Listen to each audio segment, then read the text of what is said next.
Hi friends, எல்லாருக்கும் வணக்கம். அபிஷன் ஜீவந்த் மட்டும் அனசுரா சேர்ந்து நடிச்சு ரிலீஸ் ஆகி உள்ள வித்லவ் படம் ரிலீஸ் ஆகி கிட்டத்தட்ட ஒரு 2 வாரம் தான் ஆகுது. இந்த படத்துக்கு ஒரு பெரிய வரவேற்பு கிடைச்சிது. எந்த ஒரு எக்ஸ்பெக்டேஷன் எதுவுமே இல்லாத ரிலீஸ் ஆச்சு. ஆனால் யாருமே எதிர்பார்க்காத வகையில் படம் ரொம்பவே பிளாக் பஸ்டர் ஹிட் ஆயிருக்குன்னு சொல்லணும். படத்தோட பட்ஜெட் ரொம்பவே கம்மி. ஆனால் கலெக்ஷன் கிட்டத்தட்ட 30 கோடிக்கு மேலே அப்படின்ற மாதிரி சொல்கிறாங்க. இன்னும் அஃபிஷியல் அனௌன்ஸ்மெண்ட் வரல. லாஸ்ட்டாக 25 கோடி அப்படின்ற மாதிரி படத்தரப்புலன்னு சொல்லியிருந்தாங்க. அதுக்கப்புறம் எந்த அப்டேட்டும் வரல படத்தரப்புலேருந்து.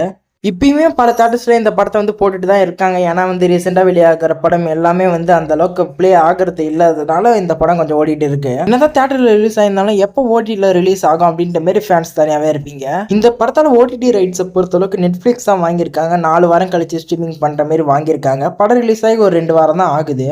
படம் எப்போ ஓடிடியில் ரிலீஸ் ஆகும் அப்படின்ற மாதிரி கேட்டிங்கன்னா, இப்போ வந்திருக்க தகவல் படி மார்ச் 6 நெட்ஃப்ளிக்ஸில் ஸ்ட்ரீமிங் பண்ண போகிறாங்களாம். கொஞ்சம் ஏர்லியராக ப்ரீமியர் பண்ணலாம் அப்படின்ற மாதிரி முடிவு பண்ணி மார்ச் 6 ஸ்ட்ரீமிங் பண்ண போகிறாங்களாம். வெயிட் பண்ணி பார்ப்போம் இந்த படம் ஸ்ட்ரீமிங் ஆகுதா இல்லையான்னு. அதை மட்டும் இல்லாத அஃபிஷியல் அப்டேட்லாம் வேணும்னா நம்ம சேனலுக்கு புதுசாக சப்ஸ்கிரைப் பண்ணி பெல் ஐகானை கிளிக் பண்ணி வச்சுக்கோங்க. அது மட்டும் இல்லாத வீடியோ பிடிச்சதா லைக் பண்ணுறேங்க, ஷேர் பண்ணுறேங்க. மறக்காமல் சேனலுக்கு சப்ஸ்கிரைப் மட்டும் பண்ணிவிடுங்க. Bye friends.